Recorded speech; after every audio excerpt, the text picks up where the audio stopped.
And now Clay will introduce the next speaker.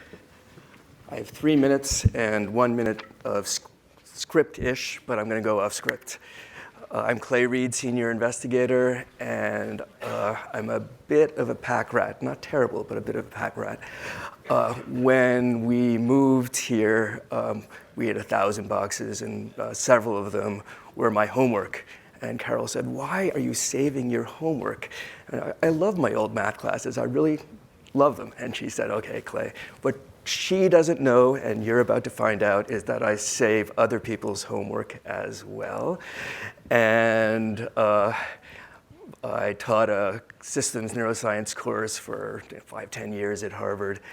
And I can just search for Eiman Azim's name, and I come up with 7 homeworks, or 4 homeworks and 3 final exams. And they're fabulous. They're absolutely great. And he always picked the topics on very behavioral neuroscience, the role of dopamine in reward, MT and reward and behavior. Clearly from that class, and that class included fabulous homeworks from Nathan Gowans, Sean Olson, and Davi Bach as well. That's just 1 year. He did his Ph.D. in an absolutely fabulous lab, Jeff Macklis's lab, and did wonderful work there. But it's not a lab that primarily does behavioral neuroscience. He then moved to work with Tom Jessel, obviously an amazing lab, but again, not a lab that's primarily concerned with behavioral neuroscience. But Eiman Azim found a way to do this, again, absolutely fabulous work in behavioral neuroscience in Tom Jessel's lab that he'll tell us about. In addition to the work he'll tell you about, he has won a number of awards. He has several postdoctoral fellowships, including a very prestigious and highly paid, even through his faculty position, K01 award, and he won the very prestigious Eppendorf Science Essay Award as well. Eiman is beginning his faculty job at... I can't say it. Can't say. That's why my script couldn't say. Well, I can share everything except for that. And it's with great pleasure that I introduce Eiman Azim.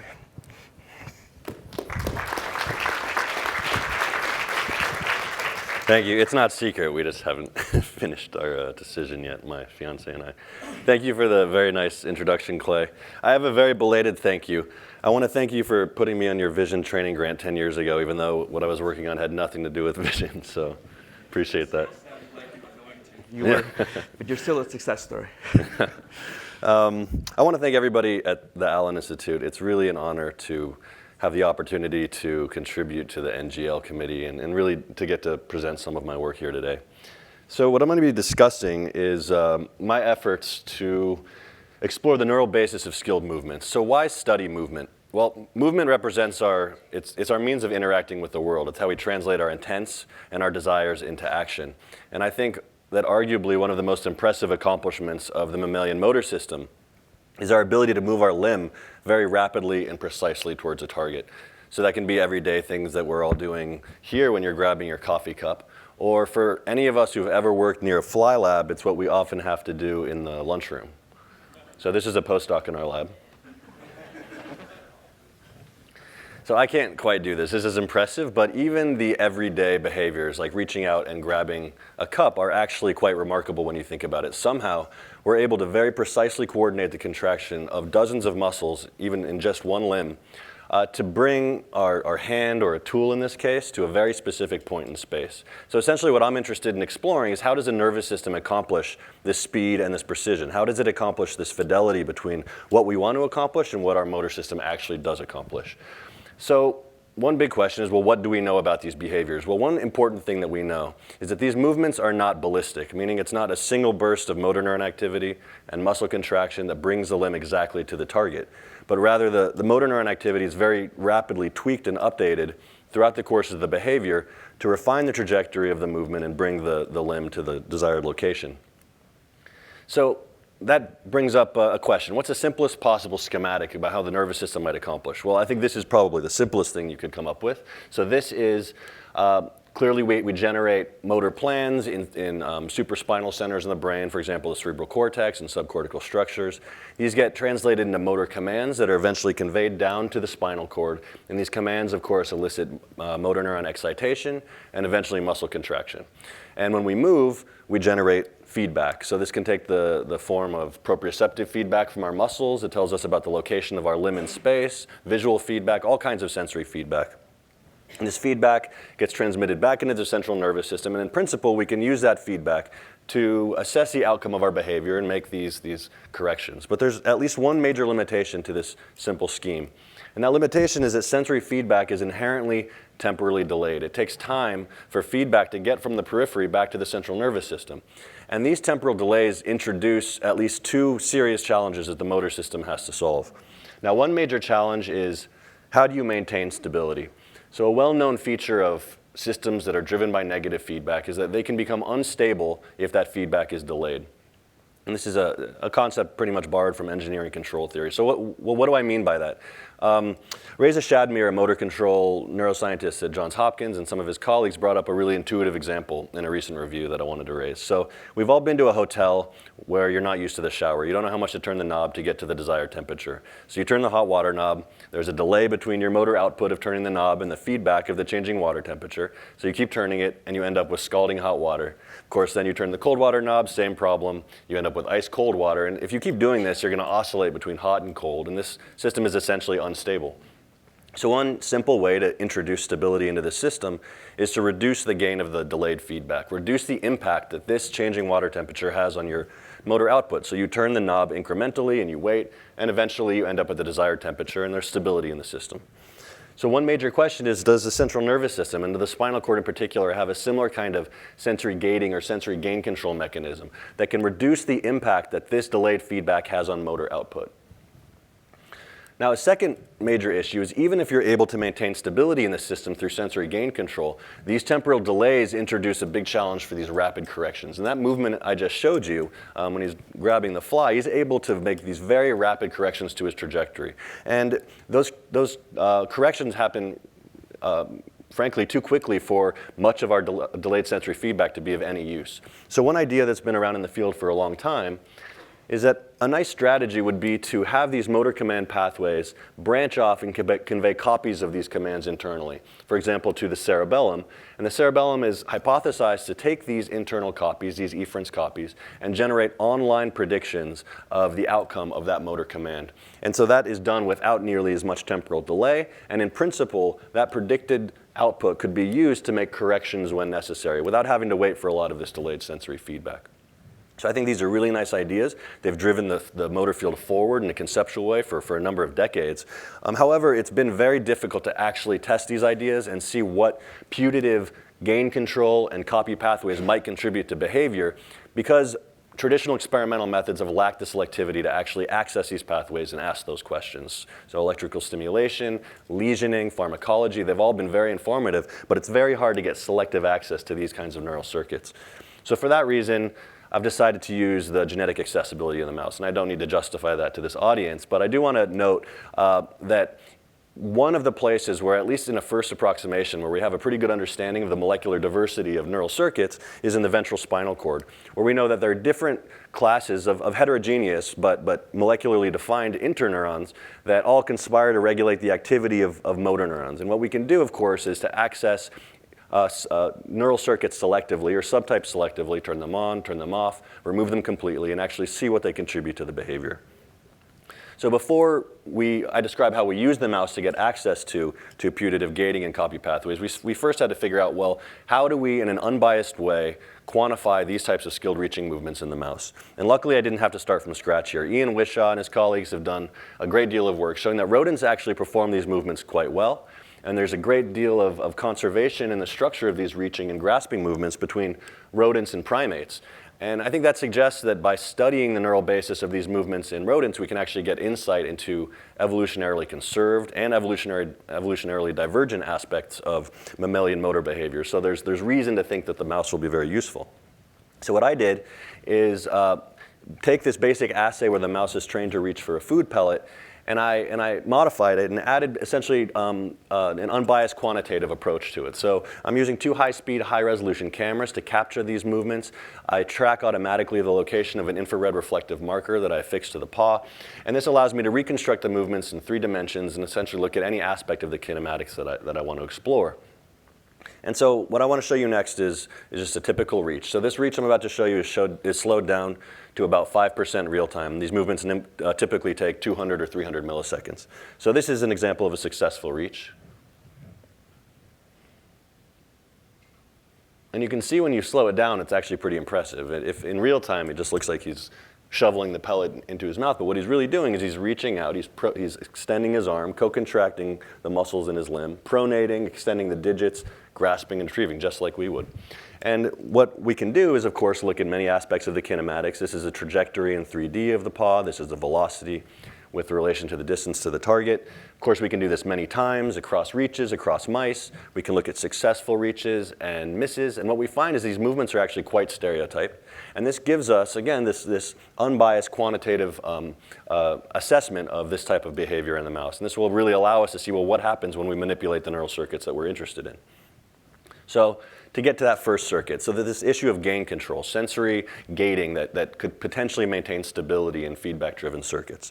So we wanted to explore this question. We decided to look at the simplest possible sensory motor circuit, essentially one of the first neural circuits that was ever described. And that's the circuit that underlies a monosynaptic stretch reflex. So we have sensory neurons, proprioceptive sensory neurons that sit here in the periphery. And one of their branches innervates a specific group of muscles.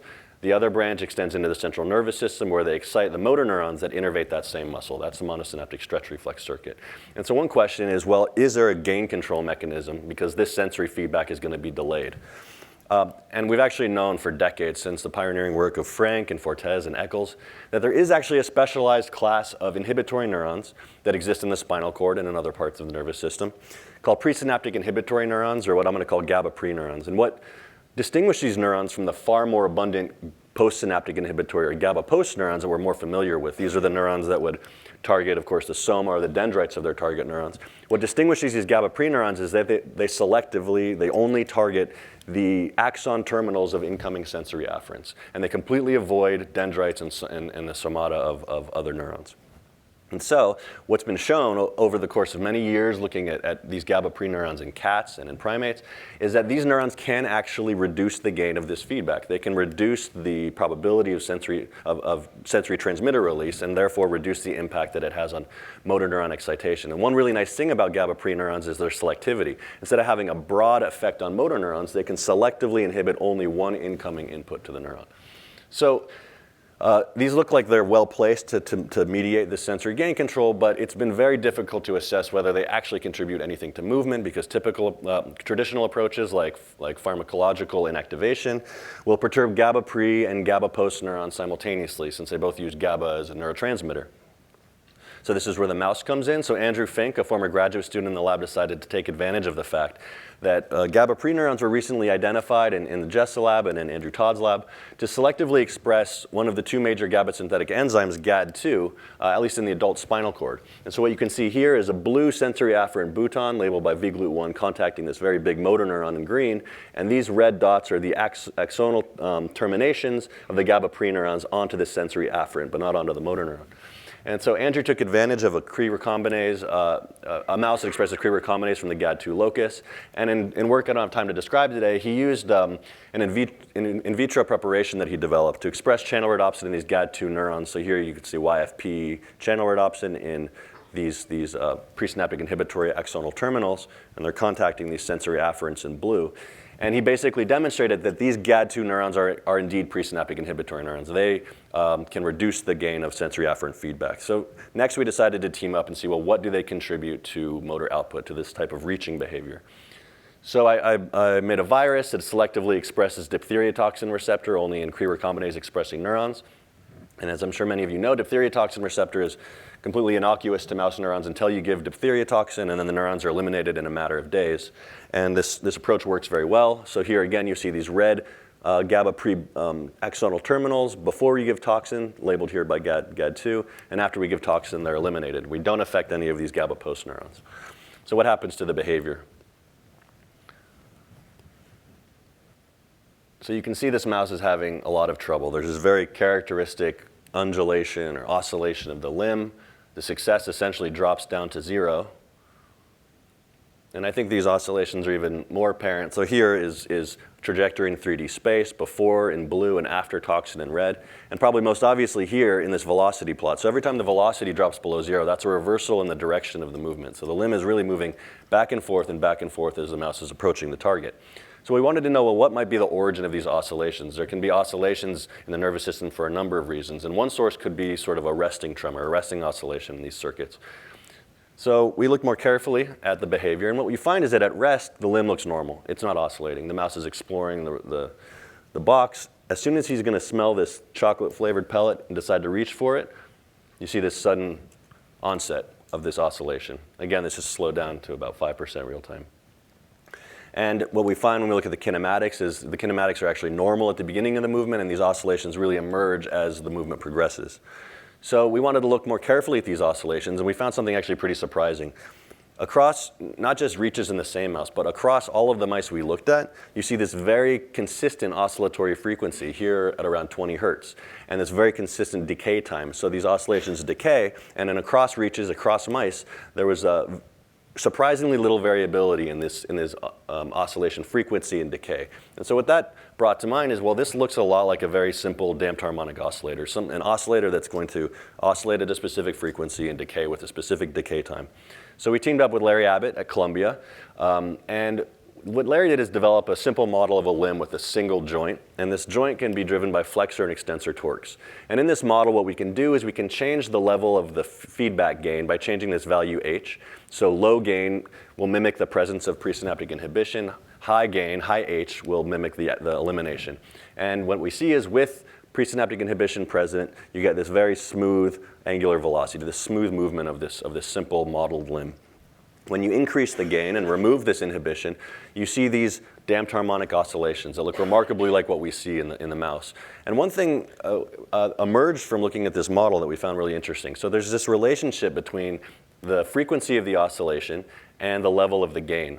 So as you increase the gain, as you lose presynaptic inhibition, the oscillations tend to converge on more and more narrow values. And so undoubtedly in the mice, I eliminated maybe 85% of presynaptic inhibitory neurons in one mouse, 90% in another. There must have been variability between mice, but this suggests that if you get to a high enough gain value, if you eliminate enough inhibition, then you're going to converge onto a very restricted behavioral phenotype. So we think this helps explain why we saw this consistency of oscillation. So just for the sake of time, I want to move forward, but what I want to say is that I think that what we've begun to do is just scratch the surface of this presynaptic inhibition circuit. We think that this specialized inhibitory class of neurons is responsible for maintaining the stability of the limb as you reach for a target. It's responsible for reducing the impact of delayed sensory feedback, but undoubtedly things are going to get more complicated. There have to be different subtypes of GABA preneurons because, as all of you know, there are different kinds of sensory modalities. This was looking specifically at proprioception, but of course there's other types of feedback from the limb, there's visual feedback. And one major challenge for the future will be to understand this cell type diversity of these GABA preneurons and also understand how they're recruited by different descending and local pathways dynamically during a movement. Sometimes you want high gain to remain sensitive to the environment. Sometimes you want low gain so that you can increase the dynamic range. So if we really want to understand these neurons, we're going to have to understand their diversity and their dynamic recruitment during a behavior. So now I want to switch gears and talk about this other idea, this idea that there are internal copies, efferents copies in the nervous system that can help compensate for the delays of sensory feedback, that can help generate very rapid predictions of the outcome of ongoing motor commands. And so in order to investigate this, what I wanted to do is, again, use the mouse to get selective access. So it's been very difficult with approaches like electrical stimulation to see if internal copy pathways actually have any contribution to movement, because if you electrically stimulate what you think is a copy pathway, then you're going to also stimulate motor output, because by definition, these commands or these copies branch off of motor command pathways. So I wanted to look in the mouse and see if we can get access to a copy pathway selectively, and I decided to look at this special class of neurons in the spinal cord called propriospinal neurons. And what makes these neurons a good candidate for this type of question is that We know that these propriospinal neurons receive convergent descending motor command information. They get inputs from reticulospinal, rubrospinal, and some species directly from corticospinal pathways. So they get motor command information. And they have this very characteristic output. A single neuron has an axon that bifurcates. One axonal branch projects caudally down to the motor neurons that are going to innervate the forelimb and drive forelimb movement. And the other branch from the same neuron projects rostrally up to the caudal medulla, to the lateral reticular nucleus. And this structure, the LRN, is a major mossy fiber input to the cerebellum. So at face value, it looks like these neurons are well placed to convey motor commands to forelimb motor neurons and copies of these commands up to cerebellar circuits. Now, these neurons were first identified by Anders Lundberg and Bohr-Ostermark over 30 years ago in the cat. And what they found through a number of electrophysiological and then lesion studies is that if they make a lesion in a specific part of the spinal cord, in the ventrolateral funiculus, here in C5, to try to preferentially lesion the descending branch of these neurons, they found a really interesting phenotype in the cat. So when the cat would reach for a target, it became dysmetric, meaning it would overreach, it would underreach the target. But when it actually got to the food target in the end, it could grasp and retrieve just fine. And so that began to suggest that there's this modular organization to the neural circuits that control these types of movements. And you're going to have some circuits controlling reaching, for example, some circuits controlling grasping. But unfortunately, lesion and stimulation studies have been unable to get to the potential function of an internal copy branch. Does this branch actually have any contribution to behavior at all? We don't know. So I teamed up with Bohr-Ostermark in a really fun collaboration, and what we did is decide to try to use the mouse to see two things that I'm going to describe today. One, do PNs exist in mice, and if so, can we access and manipulate them? And two, can we get selective access to this internal copy pathway? So the first question is, do PNs exist in mice? We have reason to think that they do. They've been identified in cats and in primates. And so our first question was, well, can we use in vivo electrophysiology to identify neurons that look like PNs? I'm not going to go through all the experiments, it's just the most important one, because as I mentioned, the defining feature of these PNs is that they have this bifurcating output. So what we're doing here is we're recording in vivo in the spinal cord, extracellular recording, and we're stimulating electrically at these two targets, in the motor neurons and the LRN. And we're trying to find neurons that can be antidromically activated. And indeed, we can find many neurons in the spinal cord that can be antidromically activated from the LRN stimulation and from this motor neuron stimulation. But remember, a key feature is that the same neuron has a bifurcating axon. And so we have to test, well, are we looking at the same neuron with these two spikes? So we perform a very simple collision test, meaning you bring the second stimulation within the refractory period of this first spike, and if that spike disappears, if it collides, then that means that you're looking at the same neuron. And indeed, we can find many neurons in lamina 7, lamina 8, where you'd expect to find PNs that have this bifurcating projection. In other experiments I'm not showing, we show that they provide last order excitatory input to motor neurons. They can be driven by motor command pathways from the brain, so PNs exist in mice. So then I wanted to see, well, how can we access them genetically? So we know, as I've been mentioning, that many of these at least are excitatory. They project last order to motor neurons. They are ipsilaterally projecting. And if we look at the molecularly defined classes of interneurons in the ventral spinal cord, there's actually one class in particular that shares all these features. And it's something called a class called the V2A interneuron. And fortunately, we know that the V2A interneurons and only these neurons express this transcription factor CHEX10. And so I was able to take advantage of a mouse that expresses Cre recombinase in the CHEX10 locus that was generated by Laskar Zagarayu, Steve Krohn, and Kamal Sharma. And so my first question, a very obvious one, is do any V2A neurons look like PNs? So I used a conditional viral approach that I'm sure you're all familiar with, where I inject a conditional AAV virus only into the right side of the cervical spinal cord. And what's important here is I'm labeling with YFP, and then I look at the putative targets. And here, when I look in the LRN, you can see quite a bit of innervation. These axons come into the LRN, and they actually form these excitatory synaptic contacts labeled here by VGLU2 onto LRN neurons labeled here in blue. And if you look down in the brachial spinal cord, you can find forelimb motor neurons that also receive these excitatory inputs. So there are V2As that project to these two targets. And in other work, I use these dual retrograde labeling approaches to actually show that the same neurons project to these two targets, that they bifurcate. So we have access to V2As and at least a large subset that represent PNs. So next, I wanted to acutely eliminate these neurons. I used the same diphtheria toxin receptor approach, so we can quantify the behavior in the same mouse before and after elimination of these neurons. It's very efficient. I can infect about 90% of the V2As. You can see that they're labeled projections into the LRN. You give the toxin, the neurons are eliminated, and the projections are gone. And here's a typical reach after. So this mouse also has a lot of trouble. It essentially becomes dysmetric. It's going to overreach. In this case, it's underreaching the target. You're going to try other motor strategies. It's kind of sad to watch. I gave him the food at the end, so don't worry. And this is really robust. You see this across all of the mice, and essentially they have this sort of meandering trajectory. And what I found is that when you look at other types of motor behaviors, locomotion on a horizontal ladder, if you look at grasping movements, so I measured how they're able to abduct or extend their digits when they're trying to grasp the pellet, that's all unaffected. So this supports the idea that was first raised in those cat lesion experiments that PNs are preferentially involved in reaching movements that are controlled by the proximal limb muscles and perhaps not, for example, grasping controlled by distal muscles.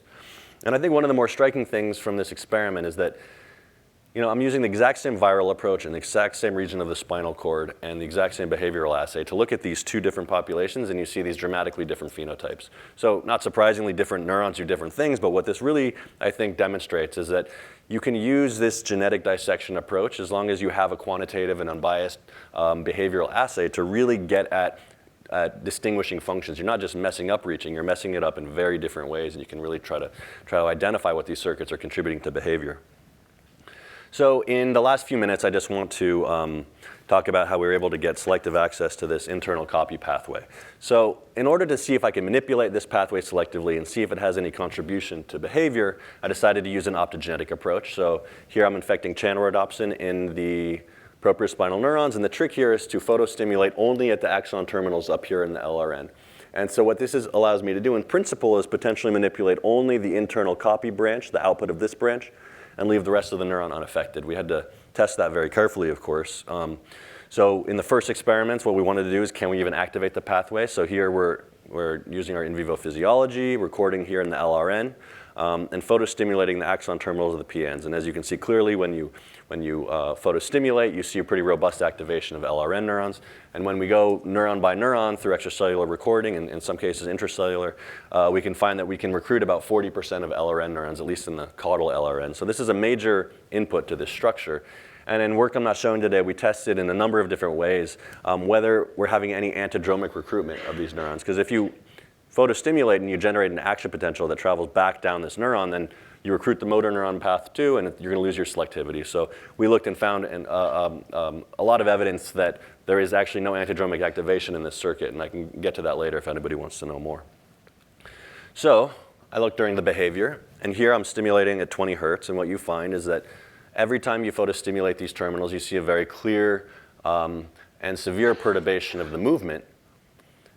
And like many optogenetic experiments, it's difficult to figure out exactly what this tells you about the normal physiological function of the circuit. I'm simultaneously recruiting all of these axon terminals at a specific frequency. So this isn't very physiological. But importantly, I think what it does tell you, and really for the first time, is that an internal copy pathway can have a very robust and very fast and dramatic effect on motor neuron output. And so what we wanted to do in the last set of experiments is figure out, well, how does this pathway affect motor neuron activity? How fast is it? What path might be recruited? So what we're doing here is we're recording intracellularly from forelimb motor neurons, and we're photostimulating the PN terminals. And what we found is that you can recruit these motor neurons surprisingly rapidly, within about 4 to 5 milliseconds. And in other experiments, we found that this pathway, most of this excitation of motor neurons, passes through the cerebellum. So remember I mentioned earlier that this idea is that internal copies are sent to the cerebellum, and the cerebellum helps generate predictions of the outcome of that command. So if our hypothesis is correct, the cerebellum is going to be important, and we found that if we cut the projections from the LRN to the cerebellum, you actually lose most of this activation.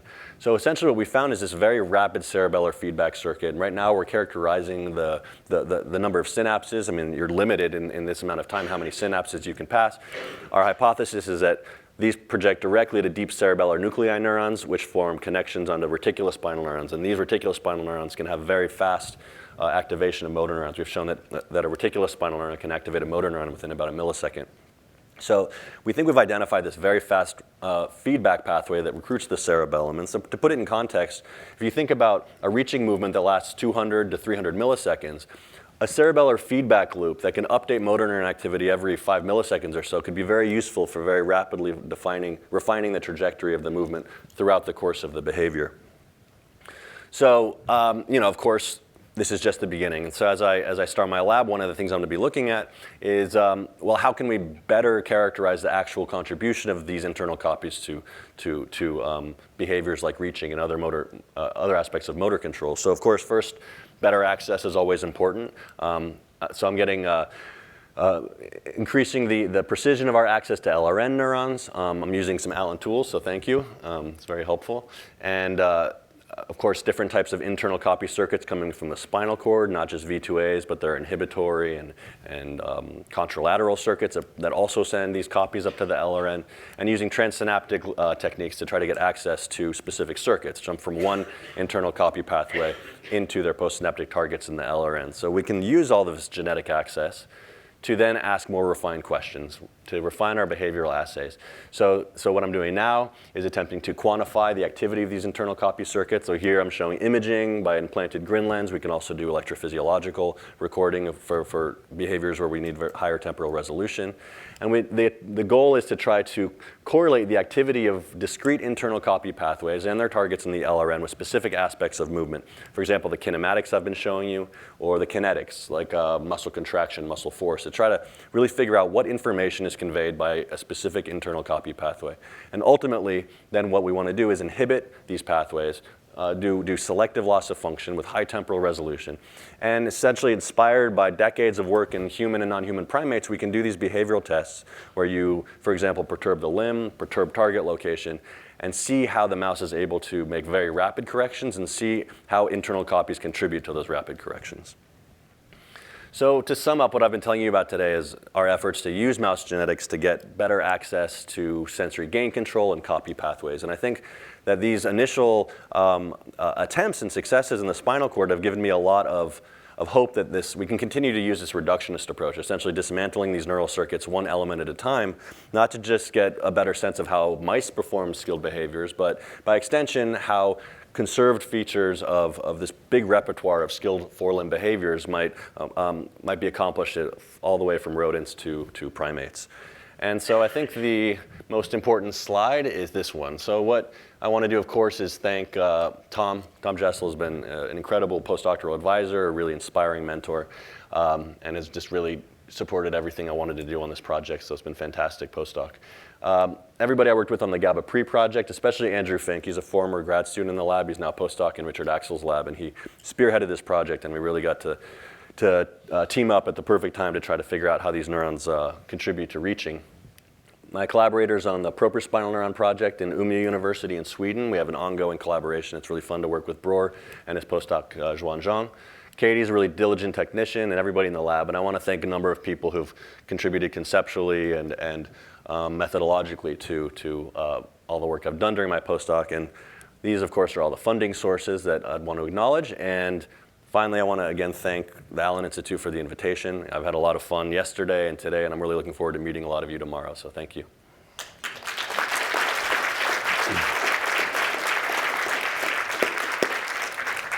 We have time for just a few questions, but fortunately we're going into a break, so you can come down and ask questions here as well.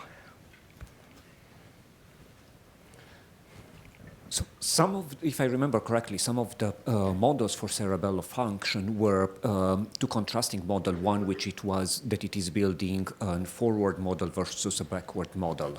Yeah. At what level the comparison is done. Are your experiments going to be able to tease apart these two contrasting hypotheses? I think so. I mean, these are normative models, forward versus inverse models. So of course, it's going to be very difficult to see if the cerebellum actually accomplishes the exact equations that are predicted by a forward model. But the major idea is the cerebellum making a prediction forward in time about the outcome of a motor command, or is it generating the actual inverse model, generating the motor command itself? And you should be able to tease apart both on the temporal dynamics of the activity in the cerebellum and on what that activity correlates with. Which part of the behavior does it correlate with?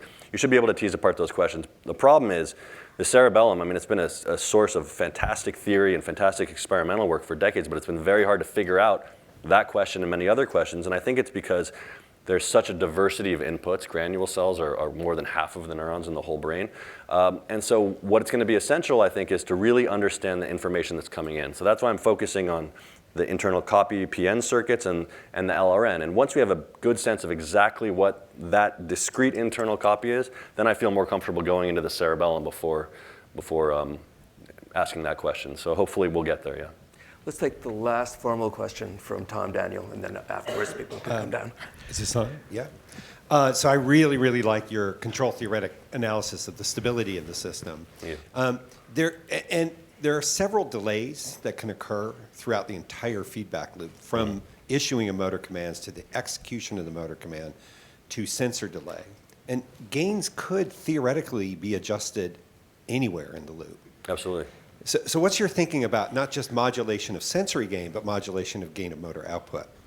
I think I completely agree. I think gains are probably modulated at many levels. One interesting thing is this divisive gain that's accomplished by presynaptic inhibitory neurons, or at least this type of neuron, seems to be selective for sensory afferents. There isn't a lot of evidence for presynaptic inhibition of this form. I mean, there's GABA spillover and things like that, but presynaptic inhibition from these kinds of neurons at any other terminals that are not sensory afferents. So I think there's something special about incoming sensory information, and it's very useful to use that location for gain control. And I think one of the reasons it's so useful to focus your gain control there is because it's selective. You can tune up and down only specific pieces of sensory information that you want to tune out and remain sensitive to others, rather than doing it at another location where, frankly, you're going to be a lot less selective. You're going to affect all the output or all of the input. Let's thank Eiman. Thank you.